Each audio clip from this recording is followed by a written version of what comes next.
Thank you all for coming and welcome. First, I would like to thank Christian Lukic and Nahum Org for inviting us here and providing this great setting, this great playground for what we are about to talk about. And what we are going to talk about is more or less not really defined, because it is in a way consistent with the setting we are at, somehow a game, a make-believe, something which is, and we are about to discover if it is maybe happening already or it is something just around the corner, this situation called after copyright. Just to briefly introduce two guests, here is Ronaldo Lemos from Brazil. Some of you had a chance to visit his presentation yesterday, where he explored a lot of situations in which there is a total lack of regulations, but it haven't prevented any sort of creative production or production of so-called content. Quite the contrary, in this kind of deregulated settings, we saw that even some sort of economy and industry is actually blooming as opposed to traditional models. Then we have Pirat Piran, our guest from Stockholm, Rasmus Fleischer and Magnus Eriksson. They're really on the topic for quite some time. I'm especially referring to maybe two most interesting things related to the topic of today. This is what you spoke about Transmediale a week ago or 2 weeks ago, also about this after copyright situation, and about the notion of performative value as some sort of future denominator of value to replace the existing currencies in culture, to say. And our guests from MAMA, Zagreb, Tom Merton and Marcel Bars, whose entire work is dedicated in exploring these issues, especially I think of the special importance will be the issue of interface, because if you presume that all of this digital content will sooner or later be freely available and free to use, then what are we going to do with millions and billions of sounds, images, motion pictures, text? If there is not going to be any power in owning this kind of content, then the power will be in, let's say, curating the content, in presenting top 10 list, in guiding us through the interface, and especially in what is going to be presented at the first page or in the first kind of result, and what is going to be left out in these searches of everything which is going to be at our disposal.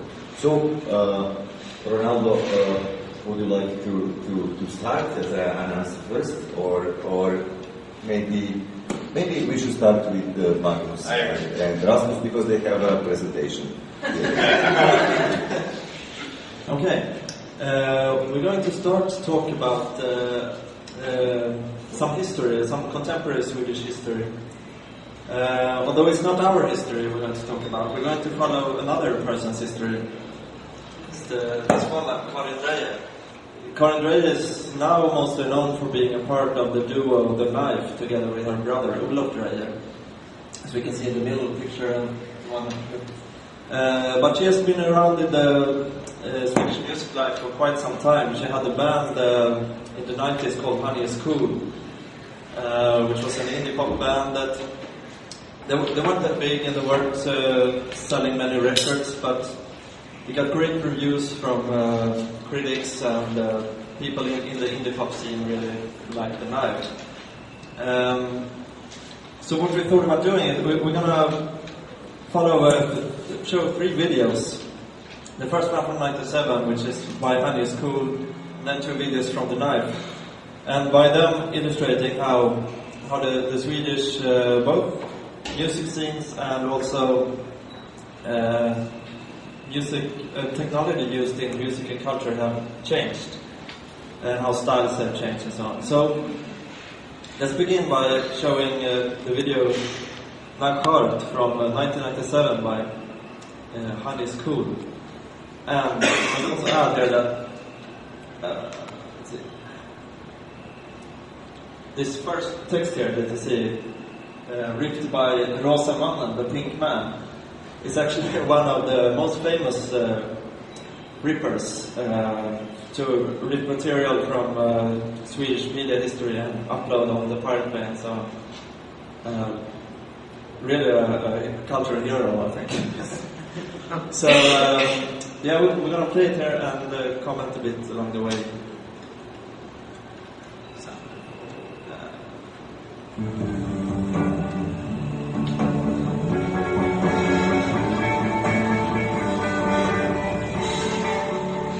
as you can see, it's like classical guitar pop, garage band setting. Also, if you notice the drummer there, that's a guy called Håkan Hellström, who's playing bass in one of the most significant Swedish indie bands of the 90s called Brother Daniel. And now he's a solo artist, one of the biggest, and often accused of stealing lyrics from Morrissey and old Swedish singers as well. And he's very positive lyricist. Through file sharing, he has made some announcements in the media about that he doesn't care if people download his songs. So his latest records is one of the works used in the prosecution against the Pirate Bay. There are a number of works that they prosecute the Pirate Bay for sharing, and one is Håkan Hellström's latest album, which is kind of ironic since he's accused of stealing and has positive against towards file sharing.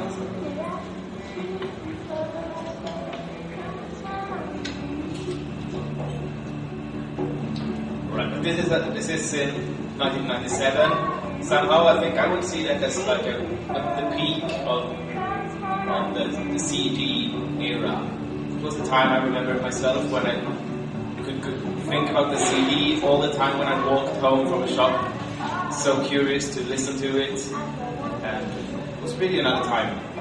And very much this traditional rock setting. I think it's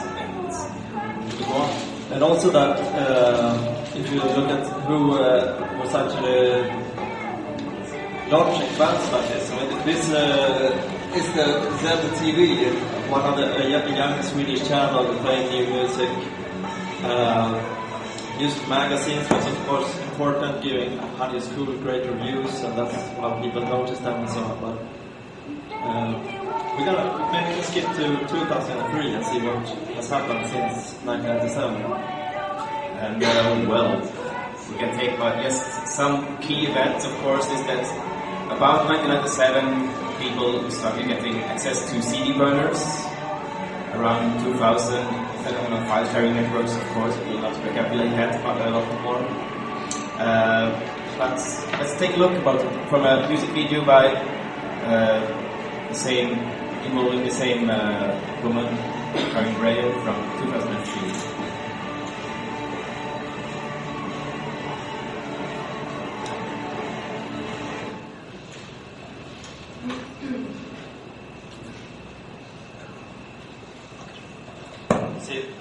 Man again. And what happened now is that the whole indie pop scene discovered computers. I think it started with like an 80s revival kind of thing, and then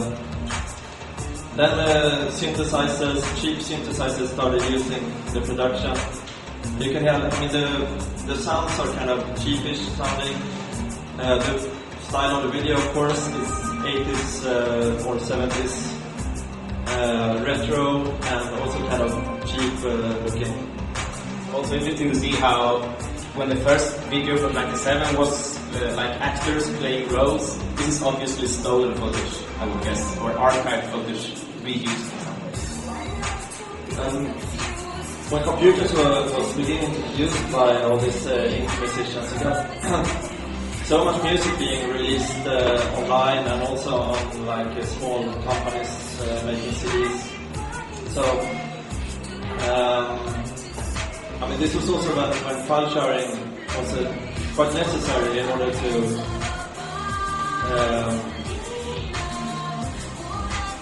be able to overview all this material and be able to listen to all this bands and so on.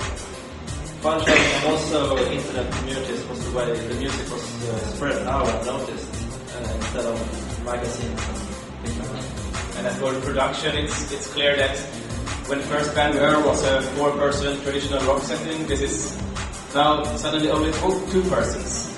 They have been able to minimize the size of the band, so we will express it that way through use of drum machines and sequencers and so on.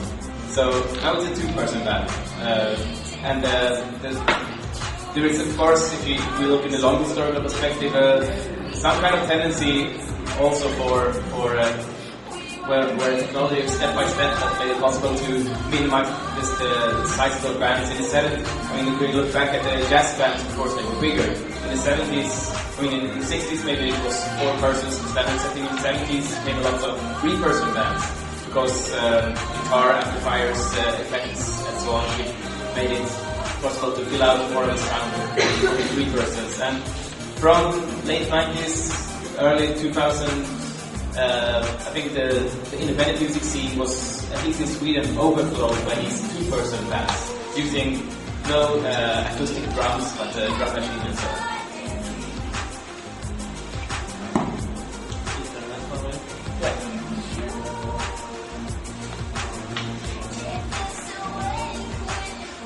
Now this is actually a live video of the night from 2006.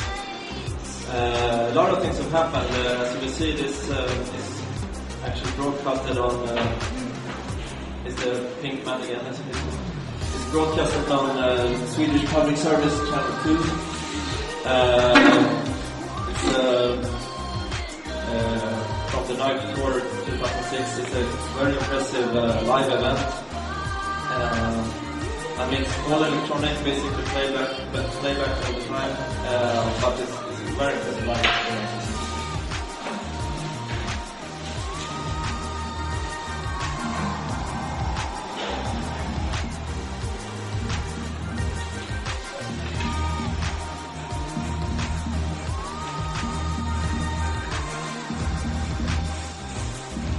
And also the sound here is very influenced from like German minimal techno, like they was like compact and so on. And the whole indie scene has really moved into the clubs now. And I mean, a lot of the electronic pop music was being remixed with club mixes. DJs could play them. This is strictly club music from the beginning.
by the time of the last video, 2003, that's when Piratspino started. And that's when we started trying to get attention to the whole file sharing phenomenon and how the Swedish music scenes had actually been changed by them already. And by the time this, 2006, it's really a major issue in Swedish media. The raiding in the Pirate Bay was, I think it's a couple of months before this live show. The Pirate Bay was being taken down, and the whole file sharing debate was raging on.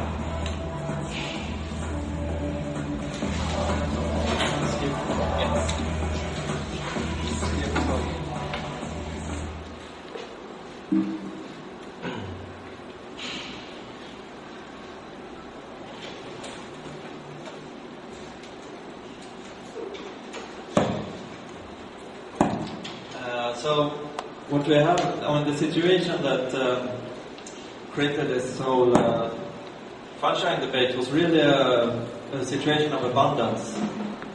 First of all, abundance in music, that there was so many bands, so much music being produced that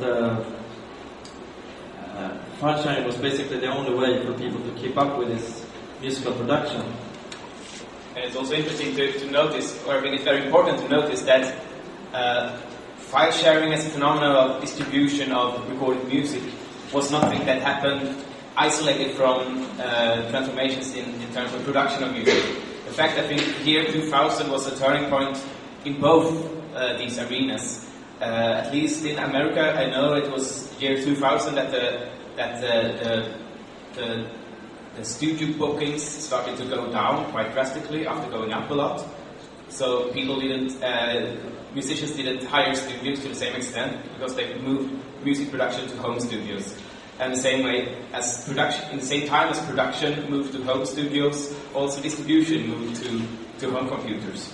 So file sharing as distribution and computers as production equipment really was in sync.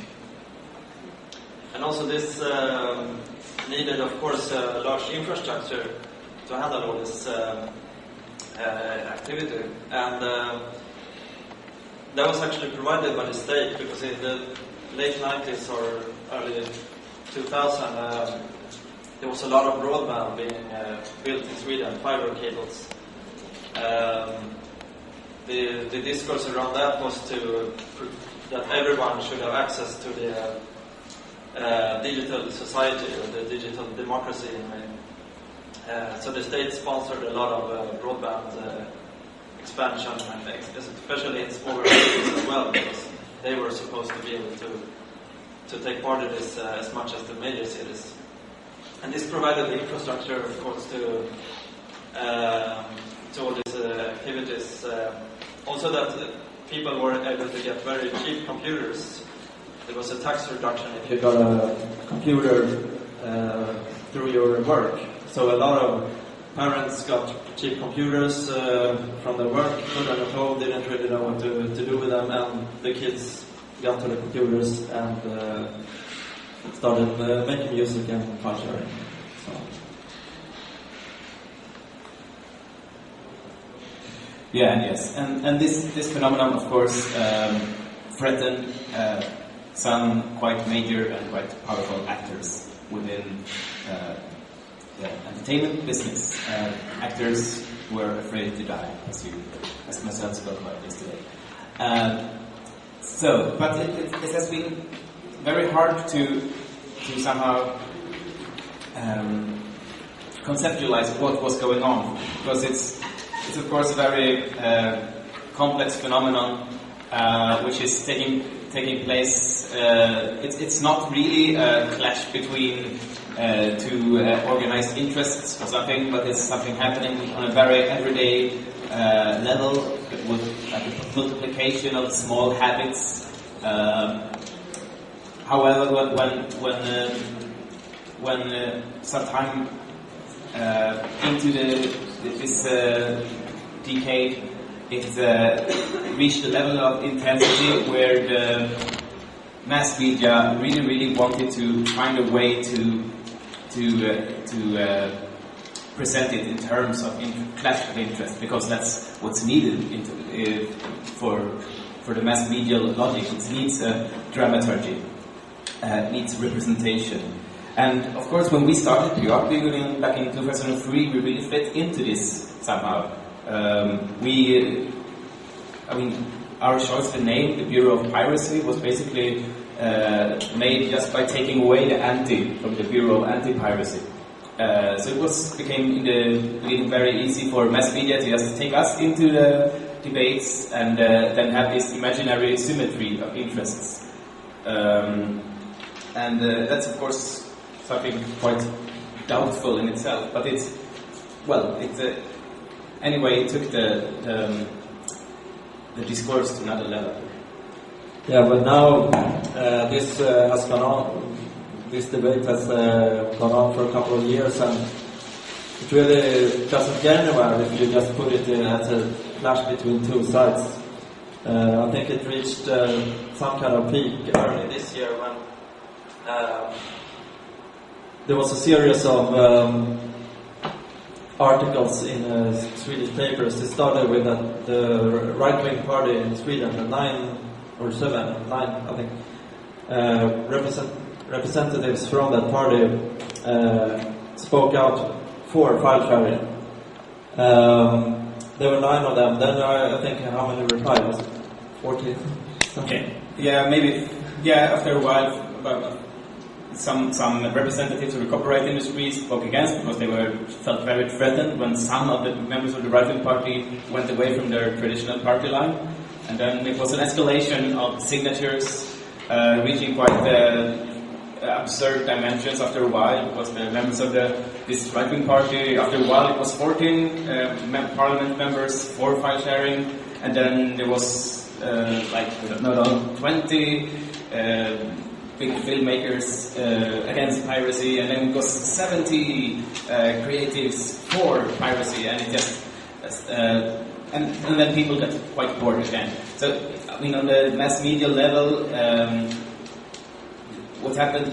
The dynamics in Sweden is really like night and day quite much. There comes a month when everyone discusses it in the mass media, and then people got so bored of it again, and no one talks about it. And then there comes, after 2 months or something, there comes a pseudo event, and everyone discusses it again. So in order for mass media to grasp this very much everyday activity, they have to hook it to some kind of event. And it doesn't really have to be something real, but it has to be something that can be constructed as an imaginary turning point. Now we will see who wins, and so on. But that's so it goes on. It's basically not much happening. But the traditional, I don't know, does this microphone work?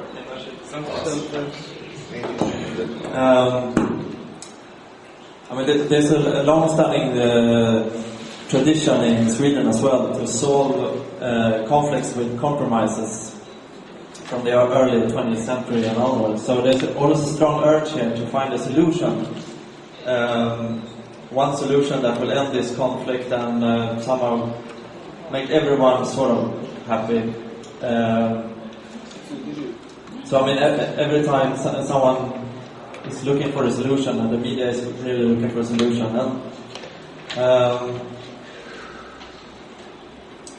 do you want to talk about someone? Well, I think there has been a problem in this. I think the project we started back in 2003 and onwards has been really influential. Lots of people have taken a stance, generally positive towards free circulation of information, critical, very critical against the strategies of the anti-piracy lobby.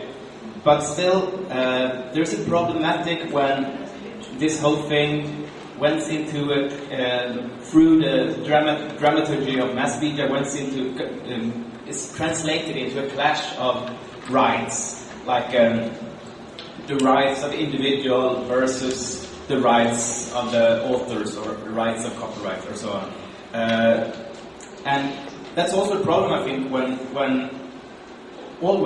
this is to be translated into party politics, be it through high-risk parties or through parliamentary parties or whatever, because this thing where it's presented as poor individual file sharers versus big corporations is now not very appropriate anymore, I would say. Because the strategy of the anti-piracy lobby right now is not really that much about going after individuals, but much more about what they call ISP responsibility. It's clear to the record industry lobby and the film industry lobby that they did not succeed with it's very clear that DRM failed. The attempt to implement social relations as black and white technological solutions. And it's also quite clear that the attempt to sue thousands of people also did fail. So what they now try to do is to go to the ISP level. And they very much try to present that as a softer line somehow. Like, we will not sue lots of people anymore, we will go to those big nasty corporations that make a lot of money on file sharing. The ISPs. The intermediaries. Yes. And that's a really tricky strategy because if we just talk about individuals versus industry or like users versus commerce, whatever, then we forget the long-term infrastructural consequences of this concept of ISP responsibility, which is pushed very, very aggressive right now. I think Denmark is the main target in Europe, after which other countries will follow. So it's basically about two parts. What's happening in Denmark right now, especially in Denmark, is a very hard push from the record industry lobby to force ISPs to block certain websites. That is, first of all, the Pirate Bay. To force the ISPs to block it, we have been starting quite successful counter campaigns where we teach people how to circumvent the blocks, and in fact the results up till now have been that there are now more users of the Pirate Bay in Denmark. And this is also now going to higher instances. It's not clear anymore, but it will come to Serbia as well within a few years, at least. I'm very sure of that. This push to block sites, and that will, of course, when such a routine is implemented, it will not stop there. It will not stop with piracy. It will be a very political question. But right now, it's about very much blocking sites that not provide copyrighted information, but provide links. It's so we'll see how copyright is now not much more about regulating the actual copying of files. It's about regulating the indexing of files, the organizing of the linking. But the second part of this concept of ISP responsibility that the anti-piracy lobby is pushing, this we know from France right now, where the record industry have got legal mechanisms to cut off suspected file sharers from the internet. They have new authorities for that in France, and they are very much pushing for the rest of Europe to implement the same. Suspected. Yes, suspected. Of course, there's maybe some legal procedure to say yes or no to this, but here, once again, I think it would be totally wrong to criticize this only in terms of individual rights. Only in terms of like the individual file sharer or the poor file sharer being cut off from the internet. Because in infrastructural terms, in network terms, there is one other problem which is really important to take into consideration, and that is, what the fuck is an ISP? An internet service provider. And that's not clear. Because if you try to implement a new kind of police regime at the level of internet service providers without having a definition of internet service providers, some very, very strange things may happen with the internet. So, I mean, the assumption of this strategy is that there are some major telecom companies and then there are individual subscribers. And these major telecom companies can cut up individual subscribers. Well, true in some cases, but in order for this system to be effective, it must be the only model. So in order for this model to be effective, the states must also, for example, ban open wireless networks. They have to ban all kinds of sharing of infrastructure. They have to make every node in the network an endpoint. Not possible to open up to other persons, other nodes. And that's totally against the traditional structure of the internet, and this is a proposal which can't stand on its own. It will be, if it's implemented, it will be followed up by very, very, very dangerous follow-up proposals. So, universities. Yeah, for example, universities universities are, of course, also ISPs if they are letting students having access to the internet. Also, if the people living in a house are buying a fiber cable connection together and sharing it, then they are an ISP. So this ISP responsibility thing is doing very strange things with the distribution of responsibility on the internet. And this can not only be countered in terms of individual rights, it must be countered in terms of network infrastructure, I think. There are of course people who don't like what's happening with this, with the anti-piracy lobby and their more extreme measures. And the solution that this side usually proposes is the flat rate solution, because they also feel like they want to find a solution that ends this concern. This flat rate thing is called different things in different countries. Alternative compensation systems is a quite generic term, I think, but culture flat rate has been called in Germany, broadband tax has been called in Sweden, but the idea of putting a fee on internet connection and then giving the money to the authors, whoever that is. Exactly, and this is also a very problematic solution. Not only its practical implication of how to measure what is shared and how to get some sort of justified distribution, and not only that.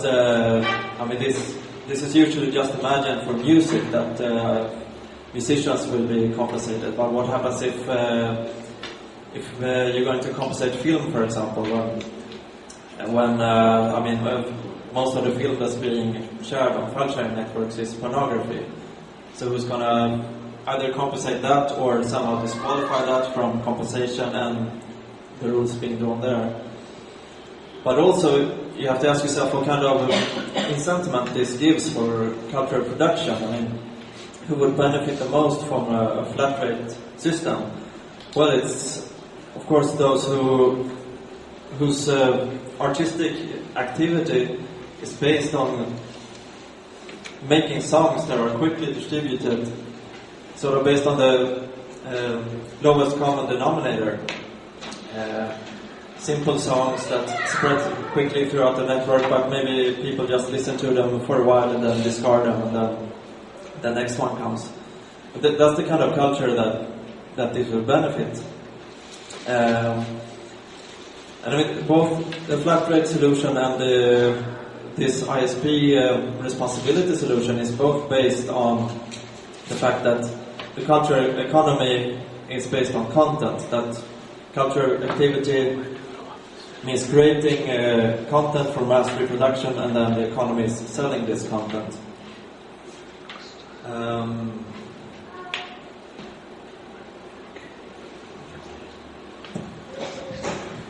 And that's basically a quite strange idea, that one can reduce culture only to the artifacts it consists. And it's very clear that if one looks at how today the discourse about cultural economy is discussed at the EU level, it's made with a rhetoric taken from the 90s in Britain, where, I mean, I think it culminated under Tony Blair, which was really into the creative industries, and creative industries was then defined as exploiting and selling intellectual property. So that was, in practice, that means taking away any performative dimension of culture and only think of it in terms of things, like intellectual rights that can be sold. And not only is this based on the view that culture is constant, it's also based on the view that internet is an isolated space in a way. That if there's some economy that's going to be around digital files, it has to be in the digital domain. Either it's by selling digital files or financing it with advertising or something like that. But that the circulation is just kept to digital. But this is a misconception about digital technologies. For example, the broadband expansion we talked about, the state-sponsored broadband expansion, was sort of motivated by that trying to keep people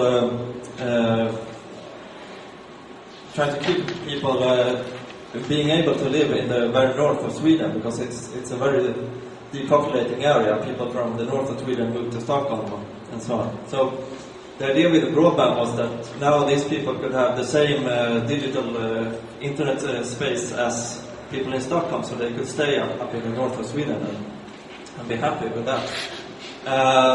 But of course, I mean, what happens is the total opposite. That when they get internet connections there and start getting the same information and the same culture as people in Stockholm, they start to notice everything that's happening in Stockholm and download some music software, form a band, and get a gig in Stockholm, go there and never return.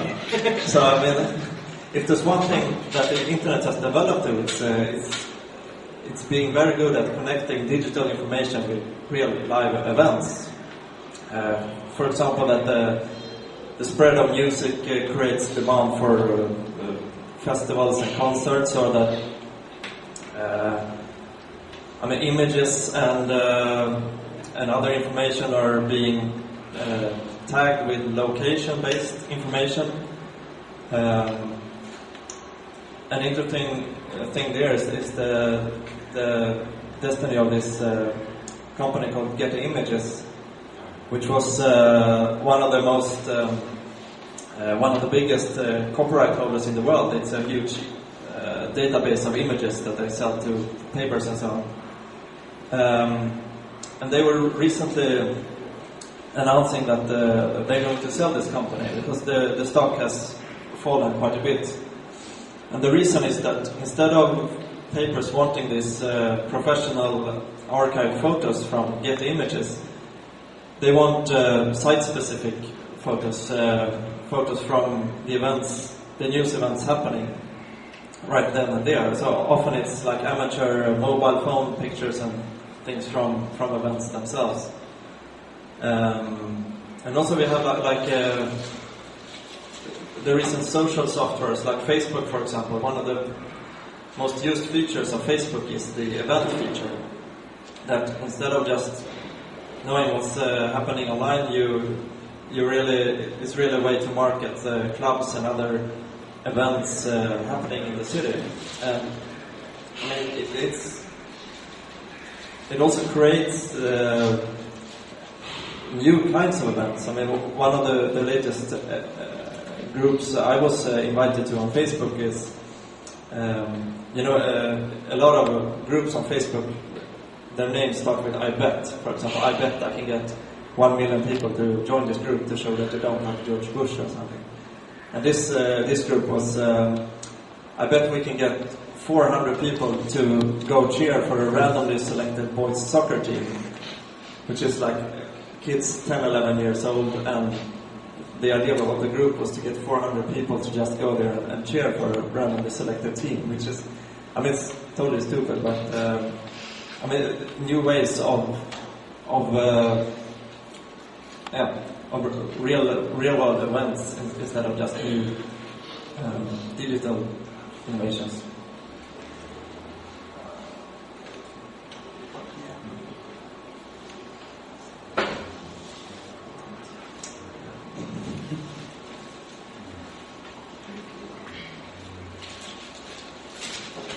So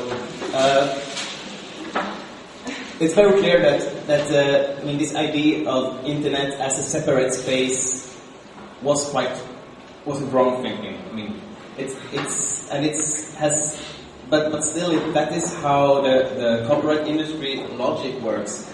It's culture is content, and it's sold in its own domain, and money should be. The revenues should come from selling files, not from another physical domain. While in reality, of course, reality of music is very clear. It's while sales of recorded music has been going down, the revenue of live music, whatever that means, has been going up quite drastically. Concerts and festivals have much more visitors who pay much more than before. And it's quite even, these curves. One goes down much, one goes up much. But still, of course, if one says that to someone really impregnated with the copyright industry discourse, the answer is, but shouldn't they be able to live on their music? And that's very tricky, because then music is defined as only the content. So we have to get beyond that somehow.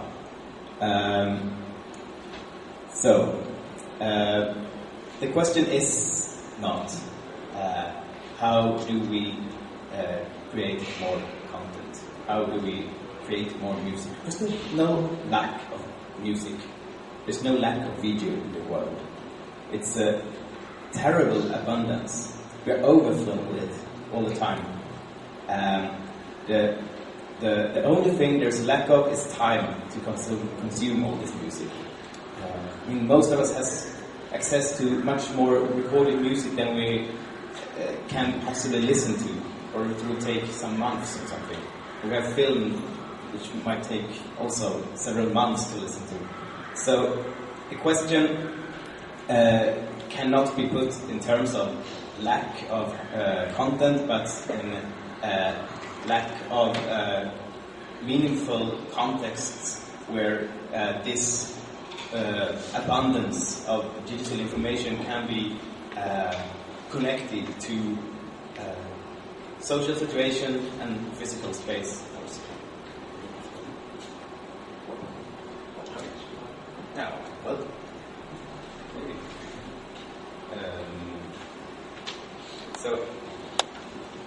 So that's why I would say we try to use the phrase "the files have already been downloaded," because there's no up anymore. There's no here and no there anymore. So that's why file sharing networks must be thought of not in terms of distribution anymore, but in terms of archiving and indexing, because they're not the only technology for distributing music. That's the basic assumption behind this stupid so-called file-sharing debate, which keeps on popping up, at least in Sweden. We only discuss should there be file-sharing or should there not be file-sharing. Interesting thing is that, well, broadband bandwidth is going up, but the storage media capacity is going up much more. So how much you can fit, how many terabytes you can fit in your pocket in a few years, it's a much more interesting question than how many files should be can be changed in a minute or whatever. Because we will in 10 or 15 years have a situation where anyone can basically have all recorded music in history in a cheap storage device in a pocket. That means that it can also be copied from one person's pocket to another person's pocket without any involvement of ISPs, without any involvement of peer-to-peer networks. The problem is only how could this be culturally meaningful in any way? Because it's not that file sharing or copying makes culture automatically meaningful. Quite the opposite. It's quite a big danger of keeping into the behavior of only stockpiling, only building large archives and feeling less and less value for it. So what's crucial is the potential to create meaning from this total abundance. And maybe preliminary that could be defined somehow as to let provisional groups engage in a common selecting, curating, indexing, interconnection, actualization of what these archives consist of. And I think the best conditions for this kind of preliminary groups is the gray zone between the totally private sphere and the totally public sphere. While on the other hand, copyright law is about separating the private use from the public distribution. That some kinds of copying are called use. If you copy it from your laptop to your iPod, it's called use. But if you copy it from your computer to some other person's computer, it's called distribution. I think the interesting things happens in the gray zone where it's maybe use, maybe distribution. I think, and that's true for digital networks. It's also true for social networks. I think there are many of the most interesting examples we can find in the social settings which are in this gray zone between private and public. I think there are several examples of pirate cinemas. I've heard there's also some examples here in Belgrade. Oh yeah, we do have one, yeah. Yes. I also think this Kunsthistorische Mausoleum is an interesting example of a semi-public, semi-private, not really an apartment, not really a museum sphere. I think we should think about these kinds of gray zone settings also in terms of and also try to find the potentials for digital networking and indexing in that kinds of settings. So, well, maybe we can stop there and let others go on and take the questions. What you just said is that this so-called content is going to grow and lose meaning if it's not put in a proper context. Yeah. But who is contextualizing? You said some ad hoc groups forming some sort of filters or curators. Yeah, that's. I mean, that question must be left open. But I think, as far as at least I can see from actual practice, it tends to be ad hoc groups, yes, which are in a gray zone between private and public, also in a gray zone between professional producers and passive consumers. It's not clear to which of these groups people belong, but it's yeah. And if they communicate through software, presumably then the interface per se can be a sort of curator. Yes, clearly. I think also the interesting things also happen between open and closed. I mean, I don't think open is always a positive thing. For example, I think that we can expect quite soon, maybe this year, that the music industries will launch new free models, music services based on streaming, accessing basically all music you can think of, and that are very open in that sense, that you can access them very easily. But also, I mean, a tracker like Karagarga, which is closed and based on a ratio system that not everyone can keep up with. This kind of semi-closed services also have the most interesting context. Yeah, because I mean, if we assume that, for example, there is something in the nature of peer-to-peer networks which are open, yes, fine. There's also something in the tendency in this abundant multiplication of files which makes, I mean, the content less and less valuable. Then what is it people want to search for when they, for example, want to spend their money on live culture events instead of on artifacts. Well, it's something that is not entirely open. People want something that has some closed aspects, where you have, you go into a club or to a festival where only some people go, where not all people are, like on the internet. So you want a display between openness and closedness. And I think, as you say, private to public. Yes, somehow, yes. So while it's very clear that we can't stop file sharing networks, for example, from being a total public form of distribution in some senses, it's also clear that people want still to play in the gray zone between openness and closeness, and privateness and publicness, and well, that's just fine, but that will happen in more performative settings. And if we then stop seeing file sharing as a problem to be solved, but instead jump one step ahead and see this situation where the shift from content economy to performative economy has already occurred, then of course we have other problems to discuss. And that's very much about the control of physical space, I would say. It's we have to put more questions about urbanism, about the occurrence of new kinds of parasites, so to say, new kinds of middlemen who might suck out all the money involved in these performative economies. But that's a totally different question than the question about whether one should have file sharing or not, which is the question we really, in different ways, try to get away from in order to be able to discuss these new questions. Yeah, these models, to say, based on exclusively more or less performance, are already out there, as we could hear yesterday from what Ronaldo was being researched. Also, you said DRM is dead as a concept.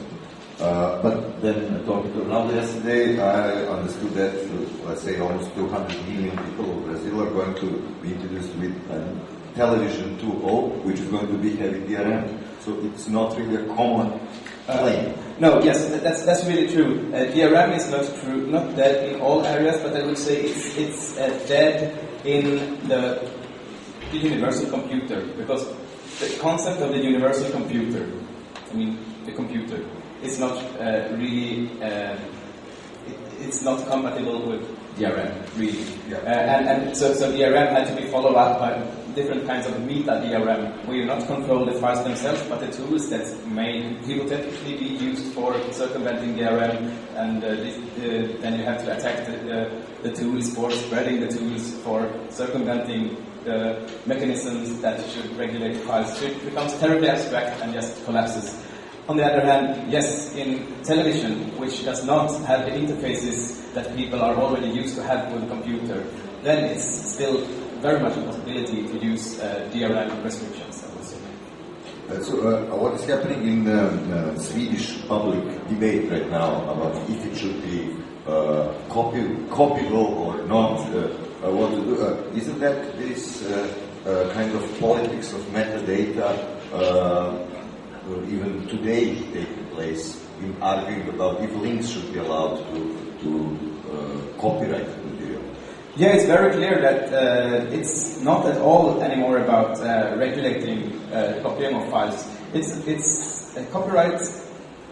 I mean, if you want to historicize this whole thing in a little bit larger sense, I would say that in the 19th century, the first century of copyright, then copyright was about literature. It was about the use of printing presses, almost only. Then, when we come to the 20th century, then copyright is generalized to regulate different kinds of works mediated in different kinds of mass media: records, books, films, radio, whatever. What happens when we come into the 21st century is that it's not anymore about works, it's about tools. And so copyright is abstracting more and more into meta levels. So it's not about data, it's about metadata, and that's the whole question about BitTorrent trackers, of course, because they are not attacked for distributing any copyrighted information. They are attacked for distributing the links. And it's also very interesting to see that even there are huge centralized archives who charge people money for accessing pirated material in Western Europe, and they are not sued. Sites like RapidShare, Media Upload, which are distributing huge amounts of copyrighted pirated material, and people are paying lots of money for it. The interesting thing is that if one wants to compare the torrent tracker like the Pirate Bay to file archive like RapidShare, they're the total opposite. Because the Pirate Bay is a central archive, a central index, but for a totally decentralized archive. The archive is on personal computers, while the index is partly centralized. On the other hand, these centralized archives have no open indexes. So people have to share the links in emails or in partly closed web forums and either chat channels and so on, and they are not attacked for that. So the copyright industry is really actively choosing to go for the metadata and not for the data, one could say.